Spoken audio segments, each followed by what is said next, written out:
Coming at you live from the MPTV studios in beautiful Milwaukee, Wisconsin, it's Stormwatch with your host for today, Adam Lilly. Ow! Hello and welcome to Stormwatch 2014 Fall Edition. We are a returning show but with a whole new crew.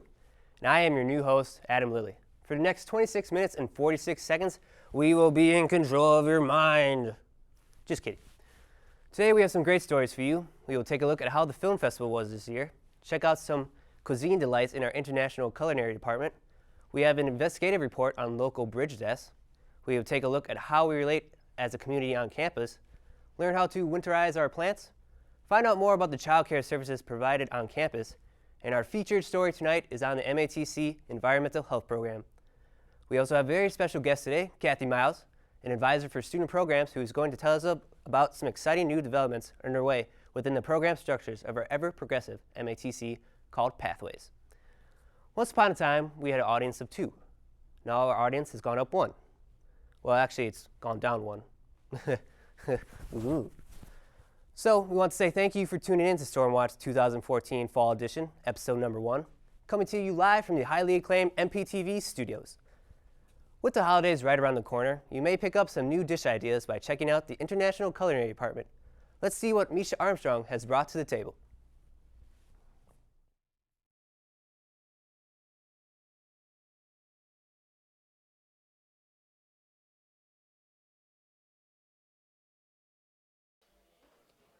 MATC's downtown campus has one of the best culinary programs of all the colleges in the greater Milwaukee area. I was able to speak with a couple of students and an instructor about the culinary program. I chose culinary arts because my passion has always been food. I grew up in the kitchen. My grandmother always let me cook with her. So that's pretty much just why I chose the culinary field. My dish was bangers and mash. It's mashed potatoes topped with a brat, brown gravy, and onions. Today I made beef Wellington. It's an old English dish from 1970s. It is a beef tenderloin wrapped in a puff pastry, and inside is topped with a mushroom duxelle, which is sauteed mushrooms with garlic, salt, pepper, and onions. Good afternoon. My name is Chef Instructor Bob Barton. I'm the instructor for the International Culinary Lab. Some of the food that you've seen from our students is we're focusing on British Island cuisine of the United Kingdom with some Scottish, Irish, English foods. And this is a 4-week course, and we have 4 other courses that we offer for our second-year students. I've been doing this course for teaching here at MATC for 10 years and enjoy every moment of it. And so every 4 weeks we go into a new segue, and this is a second-year lab for our students. They spend focusing on different recipes every day, and we sell our product, the plates, every Tuesday, Wednesday, and Thursday from 2 to 4, right outside Lab 628. So, all right. The dishes seem to be a big hit within the MATC community. I came up to the culinary department to try some of their Irish food today. And I've tried a couple of the things they've had here over the semester just because it's kind of cheap. And I don't have to spend a lot for lunch, and I get to try some of the foods from the different countries and things that I might not normally be able to get elsewhere. If you're interested in enrolling in the culinary program, there will be an open house on November 1st. Check out matc.edu for more information. And if you're interested in sampling any of these fine cuisines or just need something different for your lunch, then visit them in the main building, room 628, every Tuesday, Wednesday, and Thursday from 2 to 4 p.m. I'm telling you, that looked good, especially that banger and mash. Well, on a darker note, how many times have you been on a crowded elevator and just as you were about to exit, someone barged right in past you, causing you to miss or nearly miss your floor? That's just one example coming up in our next piece on Community on Campus with our very own Marlon Thompson. Let's check it out. Some say that the community needs to get back to the basics. We spoke with Ebony Atkins, a student accommodation specialist, who gave her point on manners. I believe that many people today don't have manners or weren't taught manners. I feel that manners can go a long way. When you are respectful and you are kind, it takes you far. It helps you. When you see an instructor on the elevator, you may not know it's an instructor. If you rudely get on there without letting them exit, you may later see them in tutoring and they may refuse to help you given your manners. So it goes a long way. It helps you in class, in the community, get a job. I could be your next employer.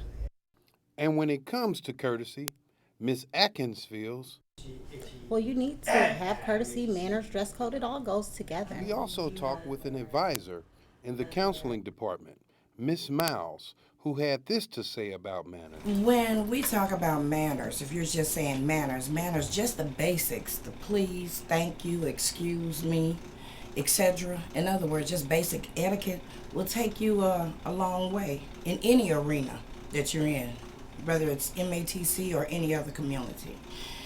The thing about it is when we say manners and etiquette, it all kind of boils down to communication and ways that you learn to communicate with others. What the hell?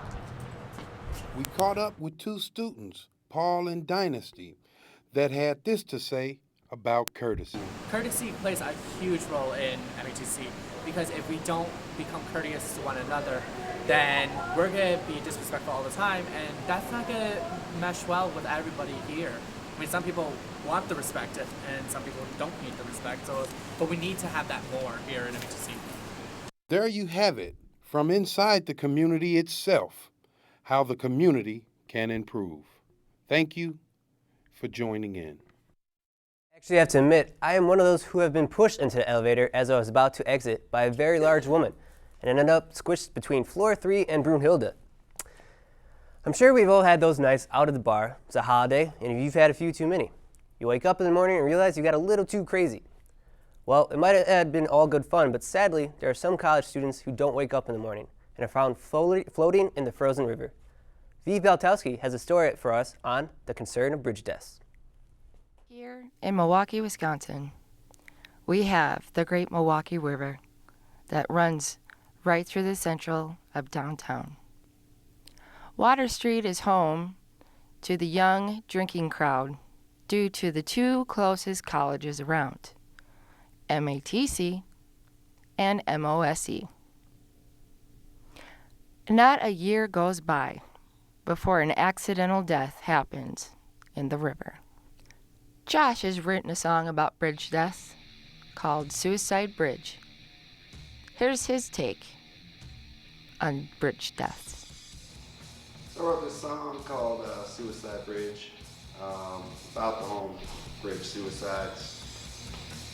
Because, like I said, when I was working at Allen Bradley, like once I heard about that, I was kind of thinking about it a lot, and I'd always drive over the home bridge to get the band practice, so I just started singing to myself, and it kind of came up with the hook, and at band practice we kind of settled it down and finished it up. But it's a crowd favorite. Suicide is one of those topics where it's kind of touchy, but most people do know someone who's probably killed themselves. So it does get close to home. We ask that we look out for yourself and each other and have a very safe holiday. And Josh would also like to add. Well, that's bad judgment. It happens, when you have one too many to drink and you don't really know what you're doing, you black out or something, kind of stumble and fall off. In a way it's tragic, it's a life, but in the same regards, you gotta watch how much you drink when it comes to situations like that. Always go with the buddy system. Have a friend there who's a little less drunk than you, keep you out of line. And there you have it. No matter how stressed out you may be over the holidays or school assignments, or maybe you just got a little too tipsy,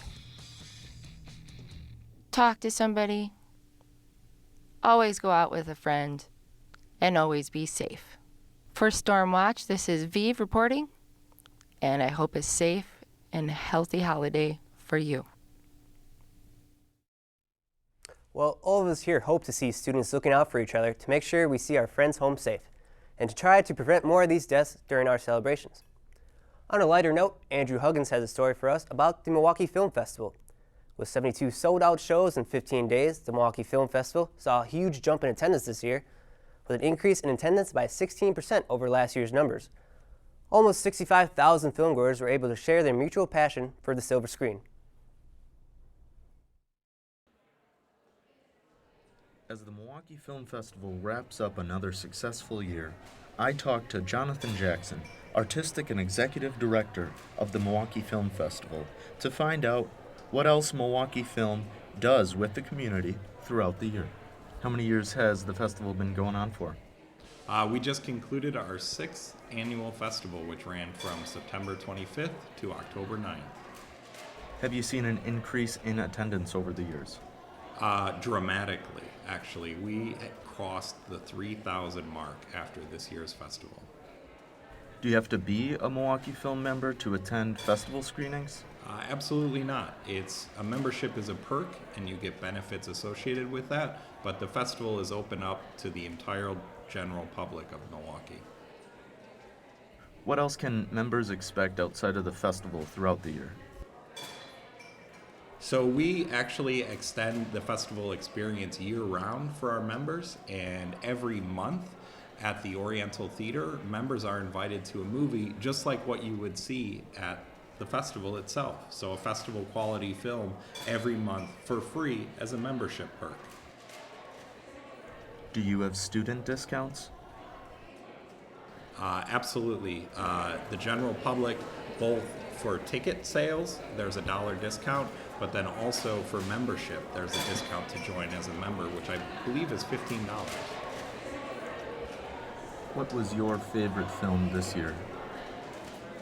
Incredibly hard question to ask. I do love our opening night film, 1971, which was a great documentary on an incident of an FBI break-in to an office in 1971 that has startling parallels to today's issues of government surveillance.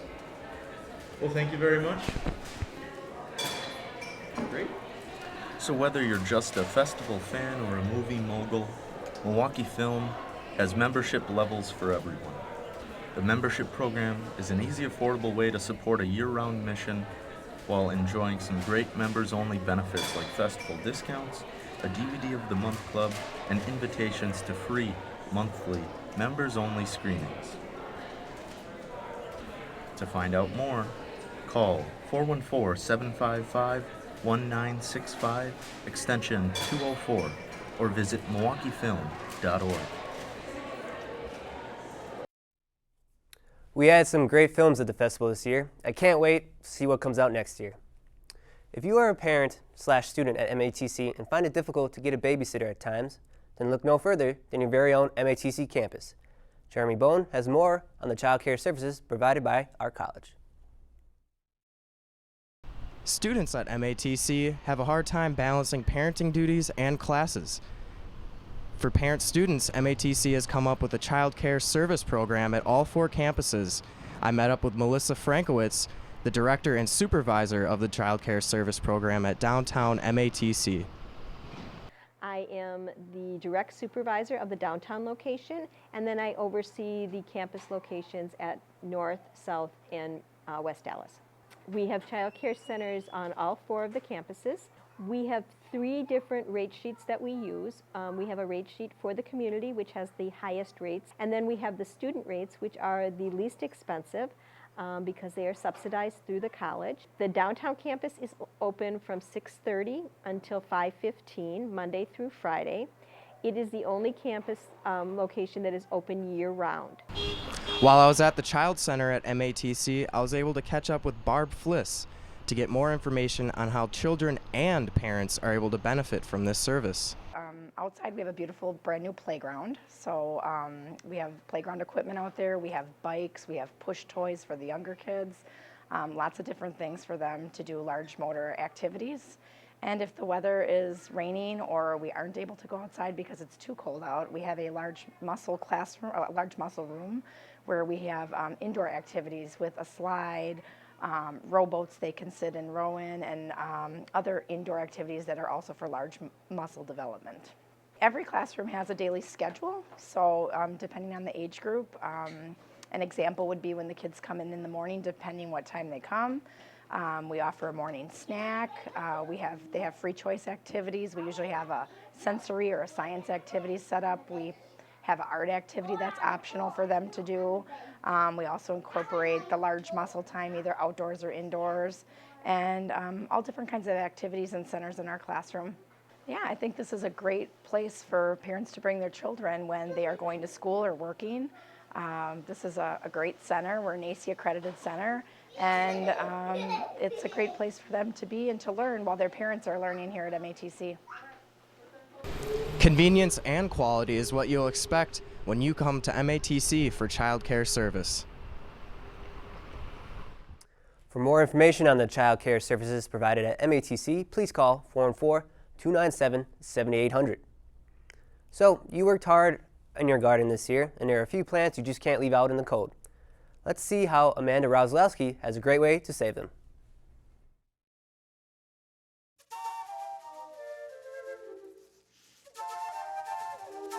Winterizing your plants is a good idea when you want to bring your plants from outside to the inside. We start off by bringing your houseplants to an open and clear area. There are going to be some things that you will need: a spray bottle and some dish soap. You will want to mix the soap in the water and place it into the spray bottle. The last thing you will need is a pair of scissors. Now that we know what we need, let's move them out of the way. We will want to start off by removing any dead leaves we find. We will need to make sure we remove all the dead leaves that are either at the topsoil or inside the plant. The mixture that we made earlier is used to spray the plant down. You would want to do this before introducing the plants to your other household plants, because it will cause the other plants to be infected.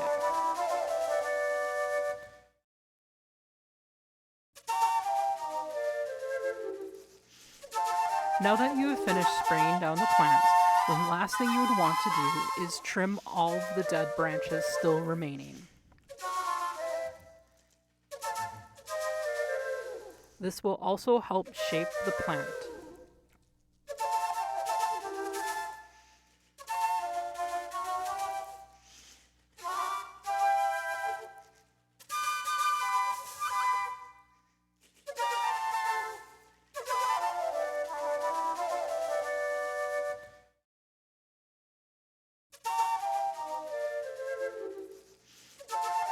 Now that we're done, the plant can be introduced to the other plants in your house.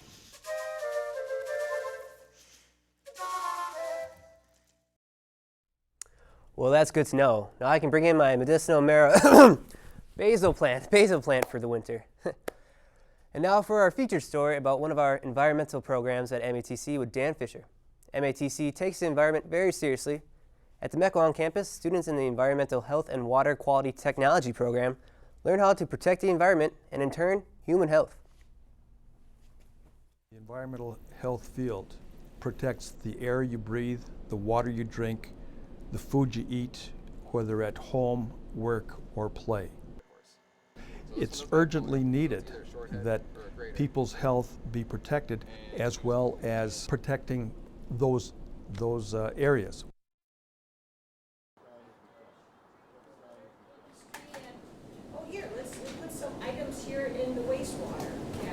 The courses I teach are very water related. We get a lot of hands-on experience, both lab work, analyzing things, collecting samples, giving case studies, and coming up with a plan of actions, how to take what corrective measures as well as preventative measures. In this program, we do both biology and chemistry. It's very comprehensive. There's a lot of different things that we work with. MATC has really good instruments that we actually have to take out and test quite a bit to get us prepared. They're always showing us what's new, what's hot, what's going to be the next upcoming thing. That's what we pride ourselves on, the hands-on kinds of things. For example, we go on numerous field trips. We can actually see the processes and that going on in industry and what they do to help to treat the water. Our instructors take us all over the place. It's just interesting to see how each person takes care of water. It's a dual kind of benefit. Students get the benefit of doing this thing, and secondly, and just as important, we'd like to be involved with giving back to the community. A lot of students come to us because they do have an understanding and a care for the environment, and they want to do something to give back or do something to protect for our environment for the future generations. It's always something that's interested me because it's something you can get a job in the field and really feel like you're doing a benefit to people around you. You sleep easy at night if you're doing good work. The environmental ethic is out there. Getting into this field is something that is extremely meaningful. People can get very passionate about something like this. I leave school every day kind of feeling really good. I got a job with the city of Grafton, and I don't think I could have done it without my teacher, Kathy Bates. In the environmental field, there's so many different opportunities, there's so many different job descriptions or titles. The career outlook is extremely favorable. Employers have sought us out to see what can be done to increase the number of students entering this field and available for employment. There's plenty of things you can do. Me personally, I'm not sure what I want to do just yet, but at least I have a lot of options after I'm done with this program. I'll put it behind me. Now, what did I do with the... Go. For more information about this exciting and important field, visit our website at matc.edu. And now we'd like to welcome our guest today, Kathy Miles, a program advisor at MATC Milwaukee campus. Welcome, Kathy. Thank you for joining us today. And thank you. Thanks for having me. And as far as we know, MATC is the first college to create this program called Pathways to actually help students to apply already completed courses to new degrees. Can you tell us a little bit about how that works? Well, I'm not certain if we're the first college to actually put it into place, but basically Pathways is a program that was devised to help educators to put the students on the track that they needed to be on in order to move from one program to another. It was devised to meet the challenges of the growing workforce and to maintain good employees for different fields. Okay, and how long has these changes been underway, and when will these changes be taking place? Well, actually, MATC has always had programs that pretty much seem to, what we call ladder, go from one program to another, laddering, like maybe you had diploma programs and associate degree programs, and both really had a lot in common, where there was coursework that you were taking from one, and if you were going to go on to the next program, you could go on to the next one. The only problem is that the courses that you took many times did not plug into the associate degree. And so that's where MATC thought about, moving more towards the pathways, where you would have taken classes, possibly, say, in a certificate program, and maybe some of those courses could transfer into a diploma program, and then maybe from the diploma program on into the associate degree. Interesting. Can you tell us what programs are on the list of the new Pathways programs? Right now, there's about 10 programs. 10 programs that we have started working on.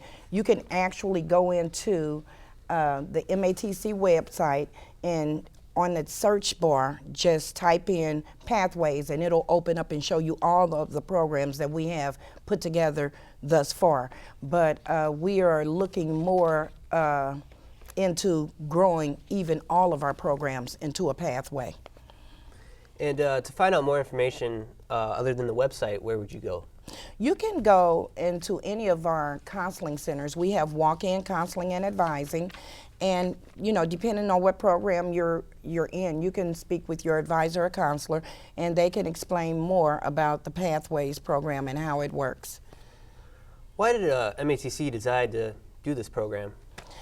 Well, I think what we did is we found that there were many students who came to MATC, possibly finished a diploma, and then later in life, the diploma was fine for an entry-level position, but they wanted to go further. So they found themselves maybe 5-10 years later, whatever the amount of time may have been, coming back to MATC and saying, okay, I'm in this field, but I want to go further. I want a better job. I want a higher wage. What do I need to do? So they were coming back in and applying for associate degree programs and finding that sometimes, even though the coursework was similar, it wasn't the exact same, and many of the credits that they earned with the diploma program did not apply towards the associate degree. Well, that's all great knowledge. Kathy, thank you for joining us today for our first episode of Stormwatch. It's too bad that I can't see you, but although you can see me, but not until next week. I'm Adam Lilly. Remember, it's a wild world out there, so be safe, not sorry. Thank you. Thank you. That was fun.